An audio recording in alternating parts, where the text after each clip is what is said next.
Hi, I'm Marcus. And I'm Nick. And we are Working Class Nerds.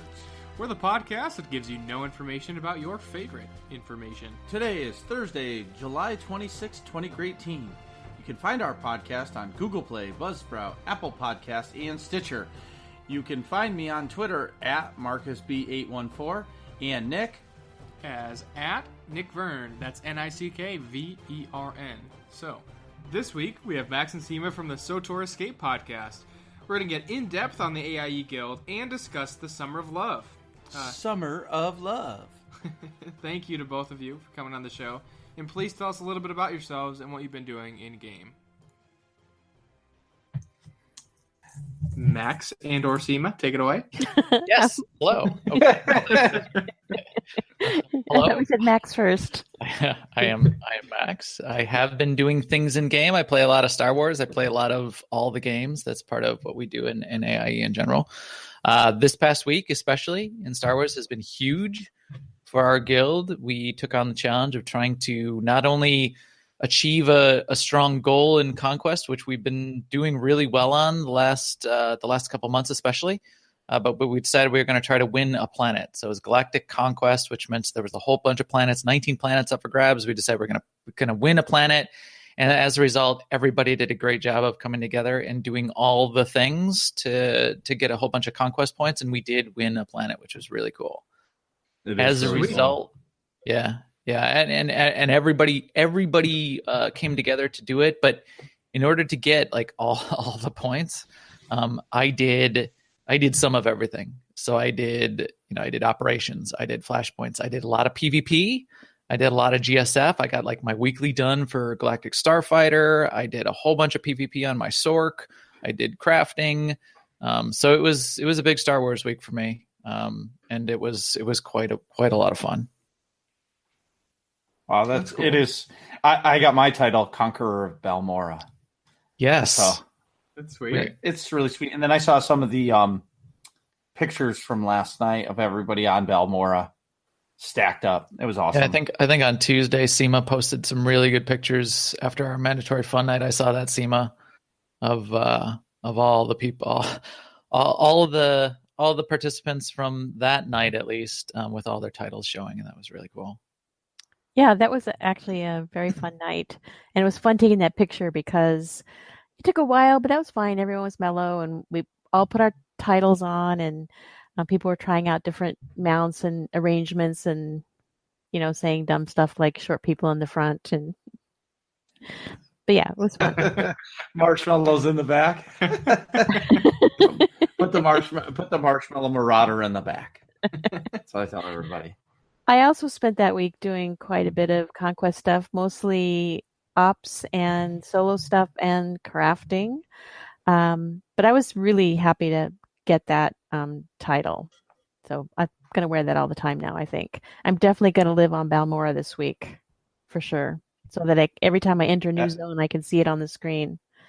This planet controlled by AIE. Yeah, it's no small feat because...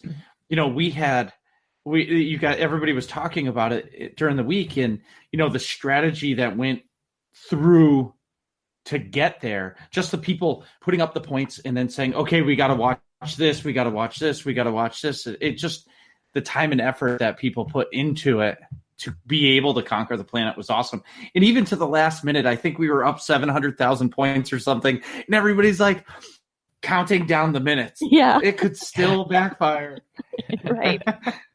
But anytime, it's a huge aspect of Conquest, which I think is really, really good for Star Wars, and I think they should double down on the system, because I call this like a meta game that gets created. It's basically player generated content where you've got a whole bunch of players outside the game figuring out a strategy and how you're going to go after it and what you're going to do and who's going to group up to do what. And if players are like sort of making their own game around the game, then although we want, the next ops to come as quick as it can and the next flashpoint to come as quick as it can, if you have systems like this in a game where people can make their own fun around the game systems, it sustains a game so much better.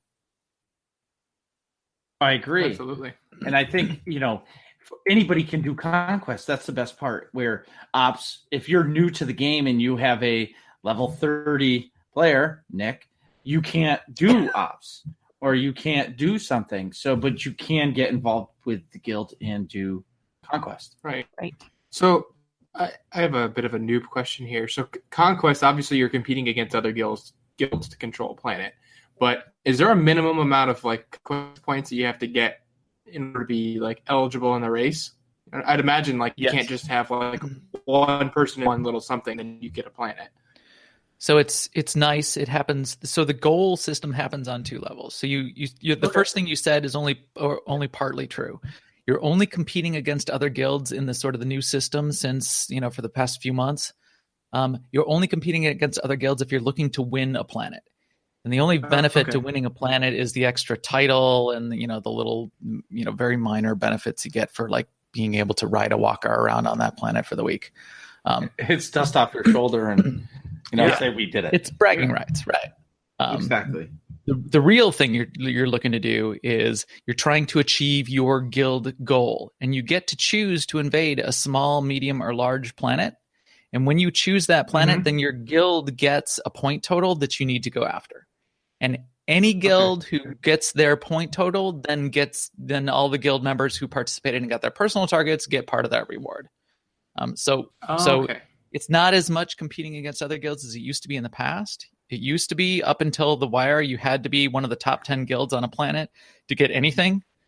So it's a little more, it's a little less competitive in that way from a guild to guild perspective, which is nice. It's nice in a way. I mean, we can make our guild target, and we already have this week. We made it three days in. We probably should have picked a large target instead of a medium target, but 3 days in, we hit our target, and now everything else is gravy. Whatever we want to do with our personal characters, get more personal characters towards their personal targets, so each of those characters gets a reward. But we're gold as a guild for the week, so it's pretty cool. But one of the reasons we were just hovering on, that 700,000 is there are guilds out there that could drop 700,000 points in a heartbeat, and we didn't know if there was one hanging out there just waiting. Yes, sandbagging. That's the mystery of conquest. It's the fun part. So it's like the eBay, the old eBay system with the bidding. You're watching 10 seconds, 9 seconds, and people are bidding, and all of a sudden, it's almost like the Isaacs fight at the end when the flash goes off and you want to know who's alive. Is anybody alive? Oh, nobody's alive. Please, anybody. Yeah. Yeah, anybody. 20 minutes later. So, I want to try that up at some point. We'll take you. I think I need to do the story first in order for it to make sense. Yeah. Okay. No, it won't make sense regardless.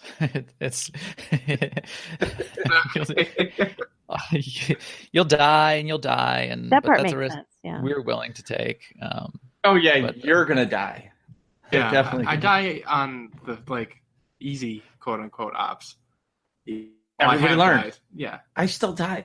I think I died 6 times last night. It's not fun if you don't die. If you play long enough, everybody has fallen off the thing in the SOA fight. Yes. Yes, you do not need to feel ashamed that you fell down. If you have not fallen down on SOA, then you have not lived. You've not been playing enough.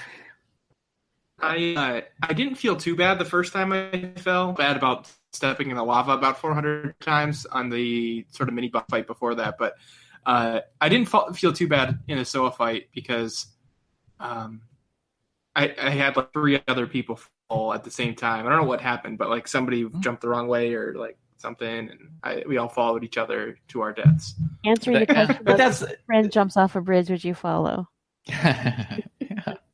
Yes, probably. Yes, absolutely. Clearly. Yeah. I'm sure we'll talk more about our guild and our guild events, but we've done that as a guild event of let's all jump off a bridge. Yes, that's right. We approve. Get points for style. So Nick, what have you been up to this week? Well, my gaming life this week has been rather boring. I worked all weekend after we recorded our last episode Friday, Saturday, and Sunday, and I didn't really get home until late, so I didn't have the energy to go and play games.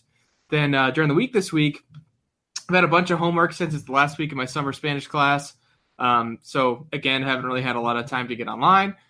But now that summer class is done, I'm going to have a lot more time to be on SWTOR. And your summer officially begins today. Exactly. Right now. Not tomorrow. Today. Exactly. Perfect. So this segment should be a little more interesting once I'm actually, more active online. But besides playing SWTOR, I have had time on my commute to listen via Audible to the SWTOR books, which have been awesome. I've finished Revan, I finished Deceived, and I finished Fatal Alliance, and now I'm working on Annihilation. I just finished Deceived. I sort of listened to them out of order, but I just finished Deceived within the past couple days. That was really cool. It was cool to see sort of a softer side to Malchus, who, in the game you only see as like at his peak, basically, his, full dark side capacity. Yeah. So it was cool to see him have a weakness to his Twi'lek servant / lover, whose name I tragically forgot. And that's something about the Sith that I didn't actually say before, is that the Twi'leks are really slaves. Yeah, in the Empire. And as much as Malgus liked her, she was still his slave. Yeah, that was an interesting dynamic. How he loved her and stuff. He never did it, but it was sort of implied. But he was always, sure to keep her in her place. Like, hey, yeah, we have this relationship, but you're still my servant. You know what I mean? Yeah. To me, you're still serving me. Which, it was just cool to see that whole dynamic, and then see him, eventually, spoiler alert, get rid of that relationship entirely and permanently. But yes, I'm really enjoying the books. It provides a lot of backstory for me that I otherwise wouldn't have had. I even watched, actually, right before we started recording, I watched the videos, sort of the cinematic trailers for SWTOR, which were really cool. It's cool to see Satele Shan as an apprentice and sort of Malgus as an apprentice, and you hear about them in the books later and stuff like that. So it's cool to see these characters more fleshed out. Anytime I can get extra lore and background, I'm all about it. And that's how you get sucked in. Exactly. And that's why when you send pictures of naked Sith Lords, clothed Sith Lords to your girlfriend, and you send them to me instead, I'm like, what are you doing? But that's how I know you're hooked on the game. Outside of the game, that's when you're for it. Yeah, 100%. Couldn't care less. No. To say she actually has not seen any Star Wars movies, even. But that's being said, she hasn't seen almost any life. So that the crickets, on the other end. I can't tell you how many times I've tried to be like, okay, please, you know what? I'm going to ask for Christmas for that. Please watch the original trilogy with me. That's my only Christmas gift. That's what I'm going to say. Boom. That's a good idea. No. Yeah, it is a good idea. I just got to, she has some kind of base for what the hell I'm talking about. But anyways, this is totally a tangent here. Marcus, what have you been up to? Conquest. Whoa! Woo! Opa! So we took Max said that earlier, to see the guild come together. And I guess I'm saying this with as much passion as I can, because, when people come together, it feels so good. Super fulfilling. Right. Like we were saying last episode, the whole content is coming together with a group of people and accomplishing something that you otherwise couldn't have as individuals. Right. Achievement. Yeah. It's super fulfilling to know that your part mattered. Sure. So I had to still hit my conquest goal, my personal target. So on Saturday night, we ran with a couple people. They came. Corley came. Rube came. I'm not sure on the 4th. I can't remember, and I'll probably get slapped next week for it or when they listen to the show. But it was awesome. They were like, come on, let's go. Let's go do these dailies. Let's go do this. Let's get everybody to their target, because every point matters in taking a planet. Then Sunday with the Death Star Troopers, we did Explosive Conflict, because that was conquest related. Then we did Dreadtooth, which is a world boss in Section X on Balmora. I have done that. Yes, you have. And I don't know if that had anything to do with conquest, but my new goal is to have one of my tunes look like the Dreadmasters. So that Dreadtooth drops a Dreadmaster's mask. It's the only place you can get that. So we did that, and then we did the Golden Poodle to finish off the night. But I brought my Bounty Hunter, which I never do. I like my Marauders. Yeah. And I like the close combat, and the range kind of is boring. Just sit back. 1, 2, 3, 4, 5, 6, 7. Oh, interrupt. And it's just, I don't know.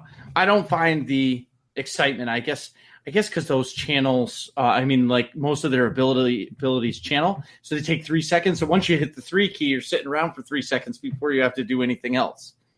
Oh, I see what you're saying. You know what I mean? So the cooldowns are way longer. Exactly. And I don't think I could play a sniper because you have to duck behind cover for 4 seconds before you can shoot somebody. Oh, right. Yeah. I like to be up close, and I like to be just a constant flurry of attacks. Just drop your face on the keyboard and roll it around, and you're doing your moves, right? Get real up close and like break every CC and jump in before the tanks have even started the fight. Yeah, I know you really like to be up close there, which is yeah. So all right, so 3 times this week, somebody has made a comment about me. Messaged me, or when we were doing something, oh, Marcus, don't forget to break my CC. I'm like, what are you talking about? And it didn't click. And when we were doing explosive conflict, they're like, Marcus, we're CCing the guy in the little at the top of the hill on the right. Make sure you jump there. And I'm like, where is this coming from? They're like, do you not remember what happened? And then somebody put in our Discord hashtag Red Reaper, and then I knew right away. And I'm like, oh man, I'm never gonna live that down.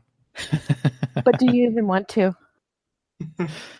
Yeah, that's par for the course for a marauder. You're not marauding properly if you're not doing those things, you realize. Right. I guess, yeah. So on for Fun Feeling Mondays, we didn't have a giant group for a while, so we just did some world bosses, and then we ended up with enough to try to kill Dreadtooth. Well, we tried and we failed, and then I didn't know once you die on Dreadtooth, you can't just kill him again. Oh, you have to wait? Yeah, because there was some buff or something where we were all fighting him, and then all of a sudden we were all just dead. Huh. I've never experienced that, but it was real. That kind of happened to me when we were fighting the Golden Poodle. I don't know what I did, but I was attacking those 2 droids, and I don't know if, for some reason they both attacked me at the same time or something, and, it was just a weird moment.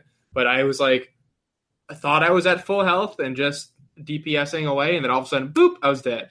Yeah, it happens. I don't know. So, and then Tuesday, I slept.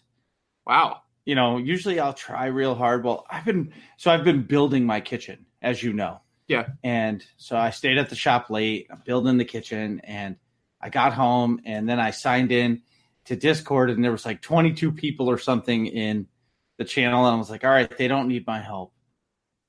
And I turned on my computer, and the couch that's sitting right to our right, I sat, and my wife came downstairs. She's like, "Are you sleeping downstairs tonight?" I'm like, "No." What time is it? She's like, "It's 9:45." I'm like, "All right, I'm coming to bed." So Tuesday to that, last night with our SUP team, it was the first time our entire team was back together. It feels like 2 months, but it's probably only been 3 weeks. Yeah, but it was nice to have the full team there. We went over to Terror from Beyond. Do you remember that place? Yeah. Well, that's the one I did the back half. Hey, with Max and Sema. That's right. Yeah. Was that for Mandatory fun night? Yeah. Where they were like, awesome. Nick, don't stand there. Oh, God. Hey, see that giant lightning that really fills half your screen? All you got to do is not stand in it. Okay? Just remember where it comes out and don't stand there. Perfect. Idiot proof. I got it. It's really hard to clue in on that, but yeah, I don't stand in the giant swirling pool of lightning. 30 seconds later, hey, thanks for reviving me, guys. Well, a funny story is when Sema, we were doing, I think, Karaga's Palace. This goes way back, and we were fighting the Rancor. Seems like Marcus, when he's fighting, when he's hitting you, stand still. And this is way. And I was like, what do you mean? He's not hitting me. And they're like, do you have target of target? I was like, no. And you could hear Sema start to go grrr, and then she took off her push to talk mic. So either That way. fight brings out the worst in me. Oh, Sema's favorite fight in the game. yeah, that's my favorite fight in the game. She said sardonically. Yes. Yes. So the only That's a other good one. big detail is tomorrow night. Big night. Big night. Yay! Big night. We have our monthly mega event. So tomorrow night, 9 to 11 p.m. Eastern time, because that's the correct time zone. And and it's on the Republic side, which is much as it hurts to say that. But it's for our good friend Zen. He always says, "Oh, are we on the pub side?" No, and you can see the.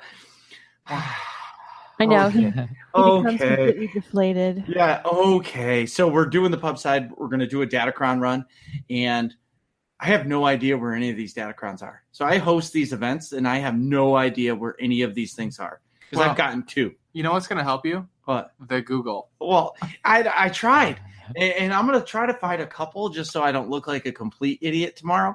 But I'm going to just basically say everybody else find them, and I'm going to fail miserably. Yeah, just use the Google. Yeah, no, well, but you have to like jump to find some of these. It's not like you can just run up to this cliff and you're like, oh, there it is. You can see it at the bottom of the cliff, but to get there is fucking impossible. Yeah. It'll be interesting to see how many we can actually stand on the Datacron and just summon you up. Yeah. I think we have a bunch of tricks up our sleeves compared to how we had to do it in the old days. Right. I think we'll have a good time. Well, we're going to have a good time regardless because you're going to get to see me Yes. fail. And I think like if you're hosting the event, you're open to the fail jokes. I mean, you're promising me fail. You better deliver. oh, I fail all the time. It's really hard to fail with Datacron. So yeah, you're You might have to be promising a creative. show here, and I don't, I fail. By the end of the night, we're gonna have to be like pushing you off cliffs or something to amuse ourselves. I don't know how you're gonna fail as much as you think you are. Well, it depends who's there because on our Sunday night ops team, Dent and Rack Evan, they play a game on Pull the Marauder. So all of a sudden we'll be doing something and they'll pull me from one side of the map to the other because they're doing separate things and they think it's hilarious. And all of a sudden I'm hitting the boss and then all of a sudden I'm in the back of the room and they're laughing or Dent will pull me all the way up to the top of a cliff before we go into the instance. And then he'll be at the bottom already. And I'm like, thanks, man. And then I jump off and I die. So, But they're right. That is hilarious. exactly. It's hilarious. I wish I could see Especially that. the dying part. Yeah. I like that. It makes it scarier. Well, so we're going to do that. And then tomorrow, I have one trivia question. Well, I actually have 2 as a backup in case like 2 people like kind of say the answer at the same time. But I have one mega trivia question, and the winner is going to get a 60-day subcode. That's quite a prize. Yeah, it's an epic prize. Or a mega prize. Oh, it's you a could say. mega prize. Yes. So every Stick to month, the branding. I just like to give something away because everybody likes to come and have fun, and and everybody should come home with something. Yeah, or sure. there's a chance. So this is the last time. So you have until 8:59 p.m. tomorrow to message me on Twitter. I am at MarcusB814, and Nick is At Nick Vern, NickVern. and you can ask me through direct message for a hint. I've only had one person ask me for a hint, and I gave them. And that's the only way you can get a hint onto what the trivia question will be. But if all of this sounds fun, which I know it does, because if we got Nick to play this game after 2.5 years, trust me, it's fun. You can go to aie-guild.org, get our Discord info, say hello, get an officer to invite you into the guild, fill out an app, come have some fun with us, because I know I would love to have you. I definitely would love to have you over. Max, would you like to have him? I would love to have you. Sema? Yes, absolutely. See, it's easy. Just go to aie-guild.org, and we would love to have you join the guild. Come on down. Yeah, so in SWTOR news, there's been a few PTS and updates. Nick, you want to take that from the top? Yep, it's just from thanks to all. Yeah, sure. So thanks to all of the amazing and constructive feedback you've shared with us. As part of this PTS cycle, the SWTOR dev team has determined some needed improvements to key functionality, as well as areas where we want to put a little more time and polish into the Rishi Hideout Stronghold to ensure the update is as awesome as possible. To that end, we are pushing the release date for 5.9.2 Galactic Legend back 1 week to August 7th, 2018. We will also be releasing one last update to PTS to help test out these high-priority items along with various other bug fixes that have been made. We're aiming to make that available before this weekend, possibly as soon as tomorrow. So I'm okay with them delaying an update a week for it to be right. Yeah. People are always in outrage, but they could be on time and people still outrage. Yeah, I would rather push it back. And I think it was, I don't remember his last name, but the guy who created Zelda and Mario, I want to say Miyamoto, but I don't know. That could be wrong. But he had a quote that went something like, late game is bad for a little while. A bad game that's released is bad forever. Something to that effect. So basically, the sentiment is delay the game and get it right versus pushing out a product that's not finished. Sure. So one thing I wanted to mention that they're coming out with is the ability to toggle PvP on and off throughout the entire Rishi Hideout Stronghold. I think it's a great feature because, if you don't want to do PvP and you're just having an Apollos dance party inside your stronghold as he does, you don't want somebody triggering PvP in that. Or, if you're doing PvP, you want it to be able to be shut off if you're going to do something else. Yeah, sure. That makes sense. You guys have any thoughts on that? No, I think you're right on. I think that's a good update. That's a good fix. I think the design of the Rishi Stronghold is incredible and amazing. I mean, one of the things I was talking about in the beginning was that meta content of players being able to create their own content. This is a key way. This is another way that players are going to go off and create a whole bunch of their own content. But yeah, if you just want the Stronghold, being able to shut it off, that's a great idea. And the things they've added to enable observation, I think is really hot. Not only the being able to go around as on the actual field where the fight is happening, but I think they're adding an observation deck or improving the one that's there too. Well, it's because they saw Max sitting at the top of at the top of that, and they were like, "All right, so if he took 4 hours to get up there, we better give him some kind of tower to sit up there the right way." I am taking 100% credit. Yes. Our post show 2 episodes ago, or whatever it was, but you can still find observation deck. That was an awesome achievement for me to finally find my way up there after we did that show. And then yes, we get full. Our name should be scratched on top of that sun deck or whatever it is as credit for that being put in the game. Right. Oh no, I absolutely believe it was you guys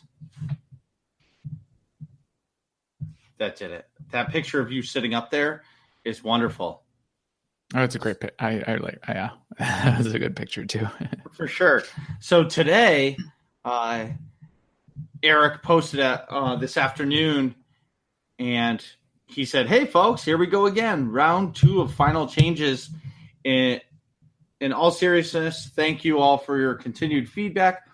You should expect that the next PTS build will go live either tomorrow or Saturday.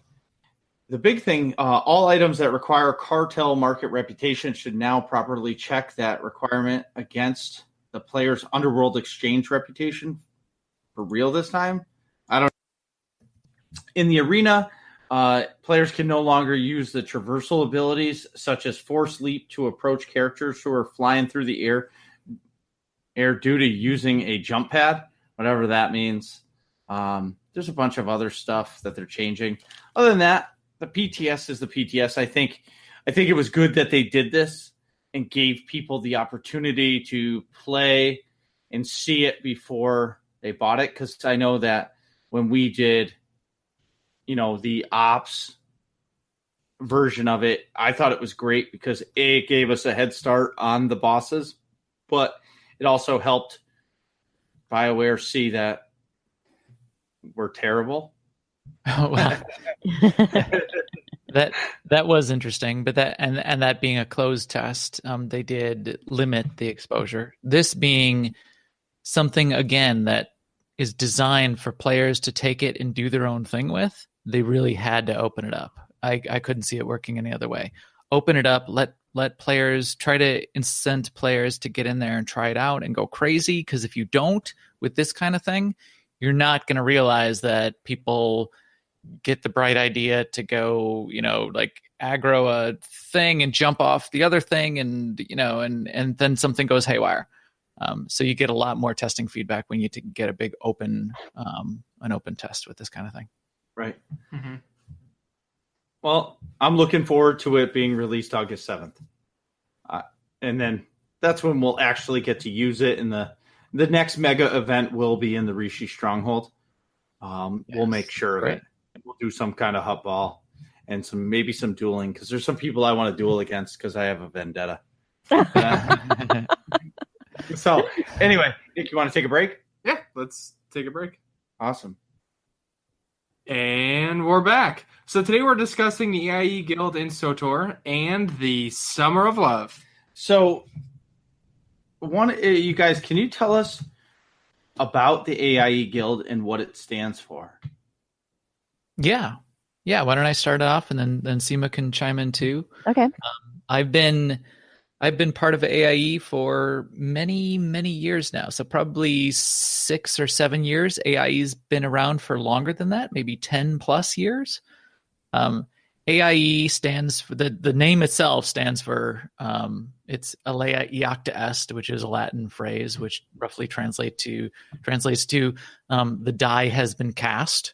And that's a double meaning relating to Dungeons and Dragons, casting dice, and so it's a gamer thing, and it's we've sort of set ourselves up to be this guild, and this was formed way back in the day when a bunch of people got together and got the bright idea that we needed a guild, especially around at that point in time the launch of World of Warcraft. Okay. World of Warcraft started to get really big. We had some of the founders of the guild said, hey, let's get involved. And there's a couple people that started this new thing called podcasting. We're going to start a podcast too. So this was Scott Johnson deciding to have the bright idea to start a podcast and do it right. And that also got really, really big. So the Instance podcast was born. So in addition to that group of friends and the founders creating the guild because they wanted a place that they could instill their culture of just being excellent to each other and playing a game together, they set that foundation for the culture. They got that podcast, which got really popular because they're brilliant people and it was really fun to listen to. And that then became a feeder into people that want this kind of large guild, but really family friendly, cool, culture of a guild where everybody's excellent to each other. That's how the guild sort of got started.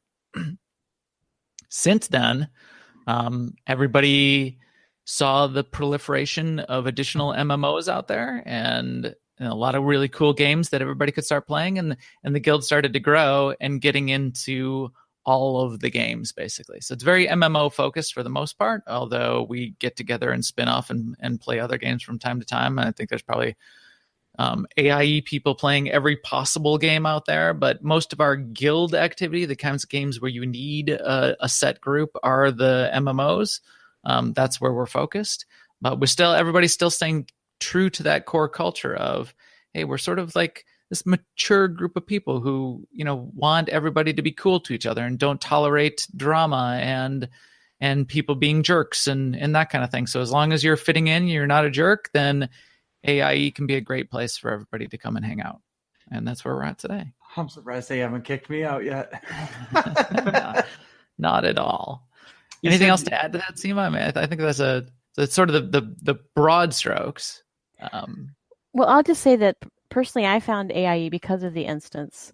I was playing WoW on a different server with a handful of friends, and I was kind of feeling down about how sort of toxic the community, the general WoW community was. And like, there's the communications on general chat sometimes was very sort of angry and hate filled. And then I heard the instance and hear these two guys talking who also played WoW, but they were like adult and compassionate. And I said, I should check those guys out. And that was my first exposure to AIE.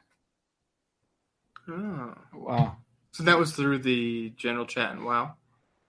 The general chat in WoW. I mean, general chat in all the games is problematic. I felt like the main problem was I felt like what was going on in general chat wasn't representative of me. I didn't see myself in it, and that's really all I saw until I started listening to podcasts, especially The Instance. And then that's when you start to see a mirroring of, hey, these are people like me that have the same kind of values that I have. I'm going to go play with them. You know, what's funny is you found AIE the same way I did. So I played SWTOR in the beginning, bought the collector's edition, excited about it, played it for a week, and I was like, this is not for me. Back to Call of Duty. And then some years later, I get married and, start to chill out, and I started to play it again. And I fell in love, and then I'm like, well, like Nick sending naked pictures of Sith Lords, I started looking for podcasts. And so I found your podcast. And, it was funny is I was on the Jedi Covenant since the beginning. And when you guys said that, I'm like, wow. And then I started playing, and I was in a guild, but it wasn't the same. It was more of a sign in and you see 30 people logged in, but nobody's doing anything. Everybody's just saying hello and chatting, which was fine. And you guys were talking about all these awesome things that you were doing. Well, back then it wasn't Conquest related. It was really Ops and Mandatory Fun Night. Mm-hmm. And then, so I joined on the pub side and realized there wasn't many people playing on that. And then I joined Arv's team, and he got me into the raid team, and that's where it just kind of took off. So the power of a podcast. Yeah, absolutely. Minds connecting over the internet. So talking about podcasts, I have to know, how did you guys get started in a podcast? Well, I don't know if we both tell this story the same way, but I can tell it my way, and Max can chime in. Perfect. But we used to be on the same, well, we still are on the same ops team, but I noticed that every once in a while, Max and I would get into a conversation and it would just kind of go on. And I always thought it was really interesting. And I was also thinking about how can we attract people to our guild that play the same way that we do? And so just one night I said to Max, why don't we just start a podcast and we'll just talk the way we talk to each other right now.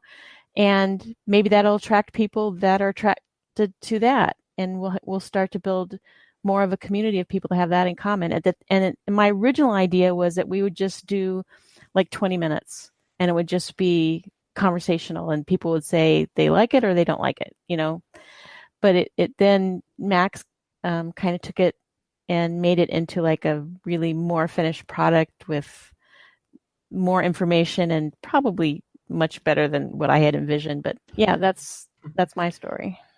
But the basis, and this is the way a lot of people describe our podcast, is two people, just talking about what they've been doing and talking about the game. And that is really the basis.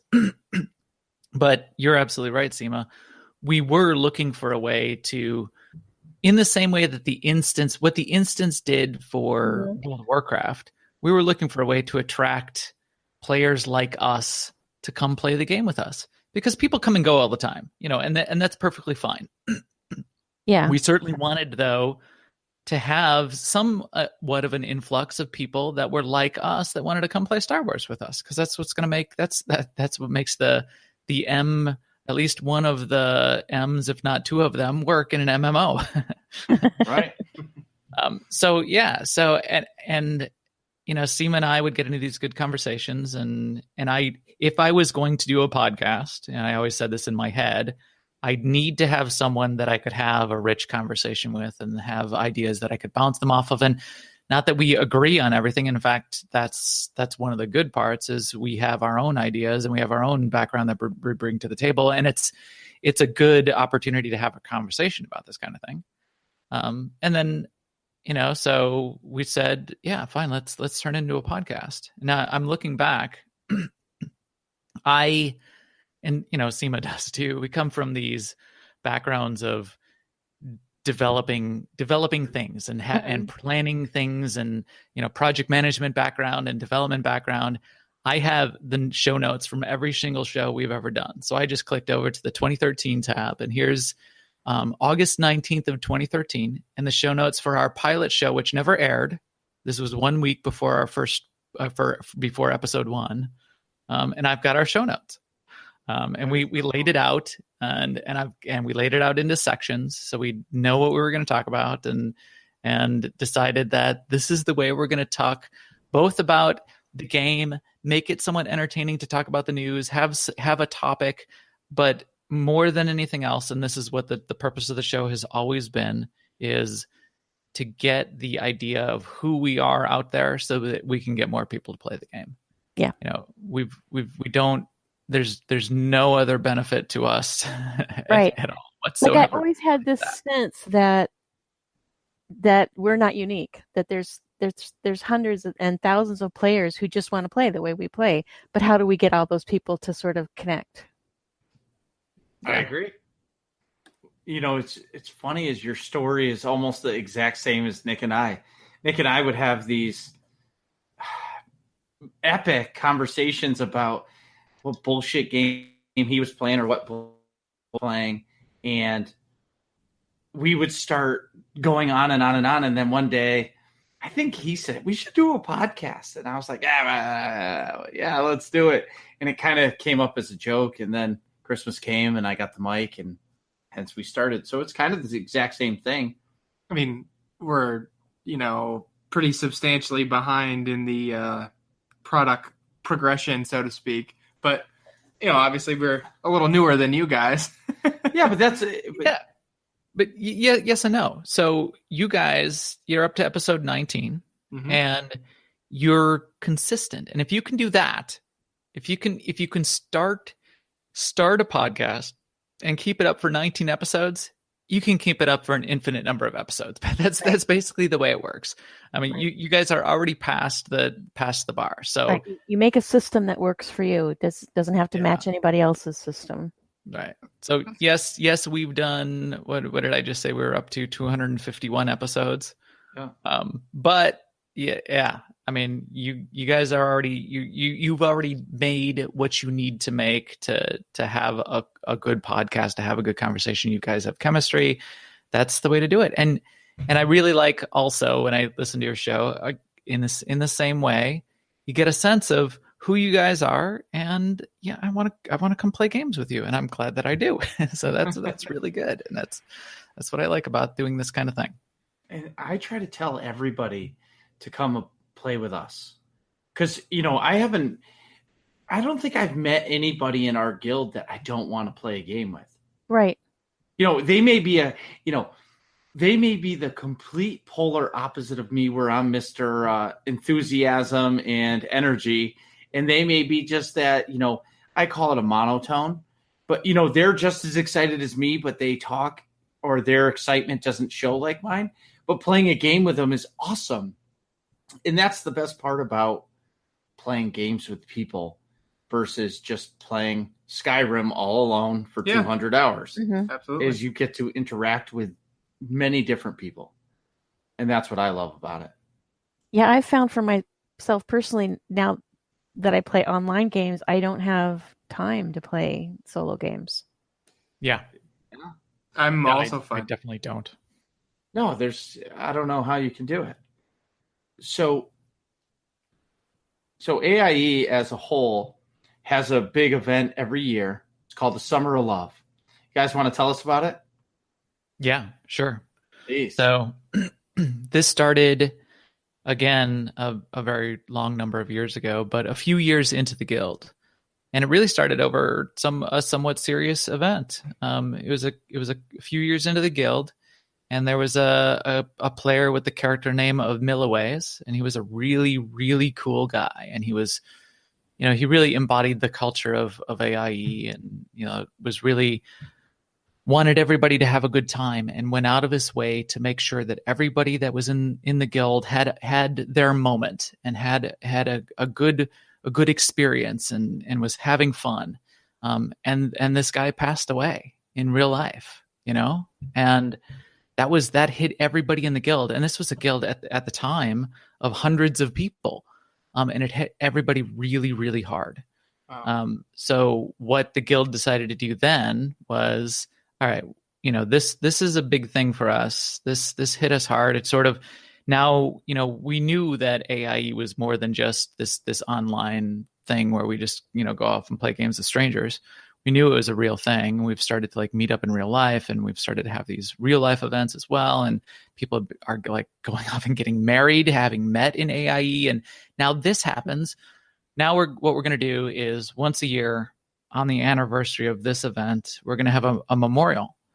And it started with just Milliways, and then grew from there because, over the years we've lost more members. Again, once you have, at the peak, thousands of people that have come and gone in AIE, this kind of thing happens. Real life friends get lost in real life, right. Or spouses or siblings or parents. So once a year on August 2nd is our memorial service. It's called Remembrance Day. And we celebrate Remembrance Day in a few different ways in each of the games that we play in different ways. Then we decided, okay, well, around that, let's also celebrate the awesome parts of AIE as well. Let's turn it into a week, so it still centers around Remembrance Day, but let's do these awesome kind of player-made events that we like to do periodically throughout the year anyway. Let's make a week-long version of that, where in every game we play, we do 1 or 2 or 3 nights of these player-made events. Really cool, some funny things, some PvP things, and we all get together in every game that we play, and let's call that Summer of Love. And we'll plan it out ahead of time. We'll have little contests and challenges and fun events, and that's what this turned into. We've been doing this for years now. We've got sort of, videos and photos out there of people getting together for these kinds of things. And still, this week on Thursday of the week is still going to be our Remembrance Day. And that's going to be a special night for everybody because we still get together in Discord and we all talk about, who we've lost. But all the other nights is open season, game on of player made events, and really cool stuff happens. So it's real life stuff that we've all become part of that we want to celebrate. Yeah. And, I've talked about it as a kid. I was always the kid that got bullied. And I was always the kid that got off the school bus, watched Star Wars, and read comic books. And I said it last year. It really hit me because you guys are talking about some of these guys that passed away, and I didn't know them, but it just made me think that, I really found myself again once I joined the guild because I was surrounded by people who are like me. And I'm an odd duck. I really, truly am. But to be surrounded by people who I don't want to say think like me, but, don't judge me for jumping in and breaking every CC that everybody does. You know what I mean? Yeah. Even though they may say something, but they just look at it as, it's just Marcus being Marcus. Right. Right. And that's the best part about it. So kicking off Summer of Love this year is in a pre-event is your mega event on Friday night, the DataCons in SWTOR. I can't wait. That's tomorrow. Yep. That is tomorrow. I'm really honored to be able to host an event every month because I just feel like we need more fun things to do. It's really a plus, and I see it's really caught on, and people are enthusiastic. And I just saw several people today mentioning in Discord how excited they are for it. So good on you, Marcus. Well, I want to bring more people. The first one was such a success because we did a world boss hunt and we had so much fun doing it.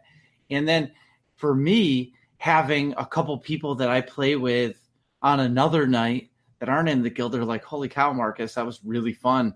I'm going to join your guild. And then they see the AIE guild for what it is. And that's what wins for me, because I try to tell people what it's like, but you can't know what it's like until you experience it.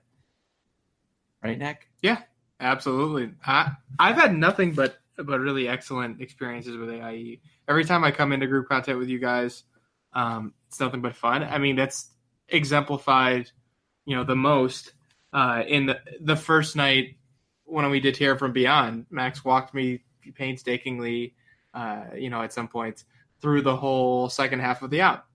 Yeah, it was just really appreciative of how much help everyone gave me and how patient everyone was. No one complained that like, oh, there's a new guy and we got to wait before we do jump into each boss and stuff like that. It was just really welcoming. It was really cool to sort of just get ushered in so seamlessly with you guys when it was my first time doing anything like that. And actually getting to understand what I've been talking about right for 2 years. And that's really good to hear. I mean, and that's not to say that there aren't pockets in AIE and we don't support, like that hardcore raid team or that nightmare ops team that wants to go off and get created and have tryouts and that kind of thing. Because there's space for that too, but there's space to do that in a way that's still within the culture, where you're not demeaning every of anyone, but you sort of set those rules up front and you provide a place for the people that want to do the really hard thing to group up and do that thing. But we certainly, first and foremost, especially when somebody joins the guild, and on our open guild nights and our mandatory fun nights are designed for, we prioritize people that haven't done ops and don't know what's going on.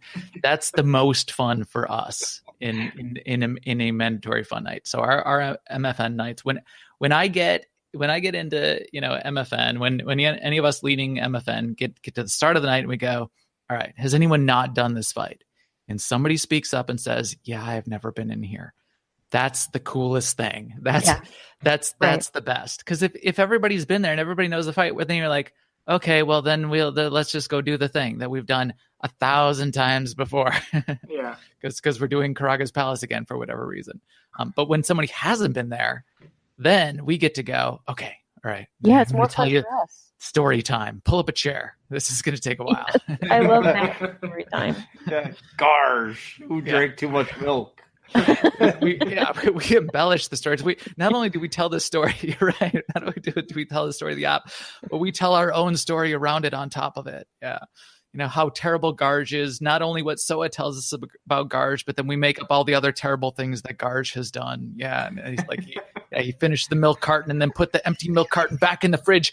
What a terrible monster he is. Yeah. But that's what it makes it fun. Yeah. So Max and Sema, how could we find you on Twitter or online? Sema, why don't you go first? Because I have no idea. She doesn't tell me anything. I was going to ask you what my Twitter handle. I think it's AIE Sema, at AIE Sema.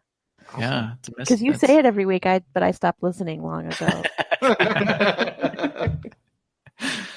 As you can tell, I'm not a huge social. I used to be, but I found it was draining too much of my brain power, and I don't have that much to spare. That's not true. I do try to check Twitter, especially if you DM me on Twitter. I do try to stay on top of those, but I'm not that great at it. But yes. Basically, the best place to find me is on our Discord. Yes. So at AIE Sema and at Max the Gray. That's what I say at the end of our podcast every time. Definitely on Discord.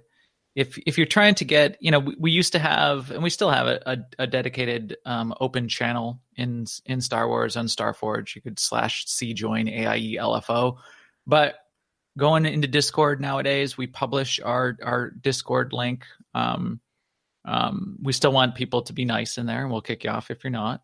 But it's out there. It's aie-guild.org. There's a link at the top that you can find our Discord link. You go into the SWTOR channel, you ask in there for an invite, and we'll come set you up. You ask in there and you say, hey, hey Marcus, what's up? Hey Sema, hey Nick, hey Max, what's going on? Everybody's in there all the time. That's the best place to catch up with us. Yeah, our Discord is really, really busy. Yeah. If you don't check it, I didn't check it yesterday because I was working like a dog. I checked it and it was like 60 messages that I missed.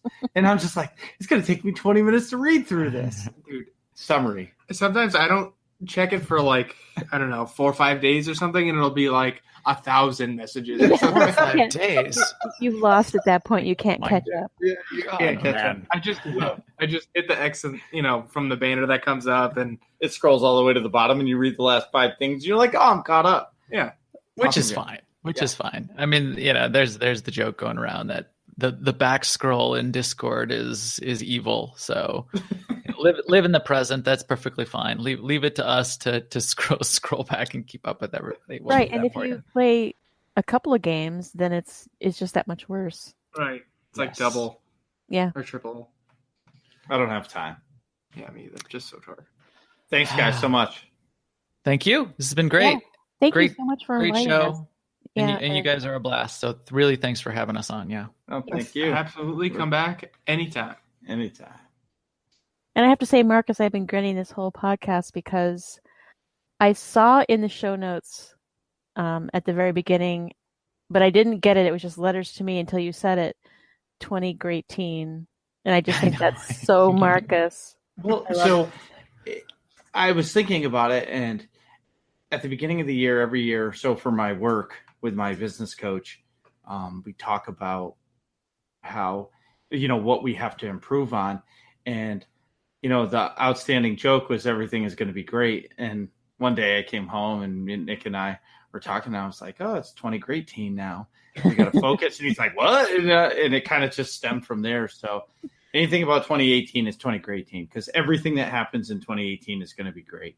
Even if it's bad, it's still going to turn out great. So turn your frowns upside down. There you go. Sounds that's the way to look at the world. Can't wait to finish off 20 great teen and get to 20 fine teen. What are you guys talking about in here? Find out next episode of Working Class Nerds.